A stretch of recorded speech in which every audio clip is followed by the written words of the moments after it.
যিদিনাখনে অসমত বিজেপি নাথাকে এটা কয় না ধাহি মুহি লৈ যাব, তেনেকে ধাহি মুহি লৈ যাব।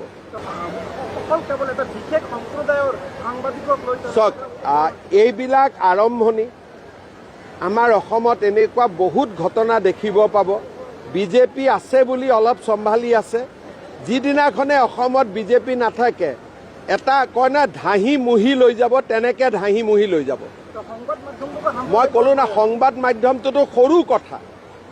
চিফ ছেক্ৰেটাৰীৰ অফিচ পৰ্যন্ত লৈ ল'ব যিদিনাখন বিজেপি নাথাকে, ধাহি মুহি লৈ ল'ব, কোৰ্ট পৰ্যন্ত লৈ ল'ব। অকল বিজেপি আছে বুলি ঠাণ্ডা হৈ আছে। এখন এইবাৰ হ'ব জীয়াই থকাৰ তেওঁলোকে ক্ষুদ্ৰ ক্ষুদ্ৰ পেলেষ্টাইনৰ সৃষ্টি কৰিছে। বিশ্ব শৰ্মা বাংলাদেশৰ হাছিনা শেখৰ দৰে হিমন্ত বিশ্ব শৰ্মাক আমি অসমৰ পৰা খেদি পঠিয়াম। অসমীয়া ভাষা উঠাই দিম, স্পষ্টকৈ কৈছো। আমি অসমীয়া ভাষা নিলিখিম। এই অসমীয়া ভাষা আমি উঠাই দিয়াৰ লগে লগে এই অসমীয়া ভাষাটো অসমীয়া জাতিটো সংখ্যালঘুত পৰিণত হ'ব। লেণ্ডলেছ মানুহ, তেওঁলোকে কয় গৰাখহনীয়াৰ কাৰণে গৈছো। ইয়াত কোনো গৰাখহনীয়াৰ সম্পৰ্ক নাই।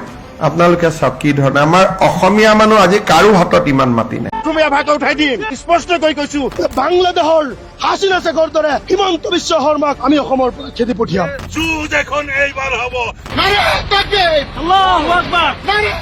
বাংলাদেশ খেললে আপনি বাংলাদেশ ফাৰ্স্ট সাপোৰ্ট কৰুন, second India. Bangladesh first support কৰুন।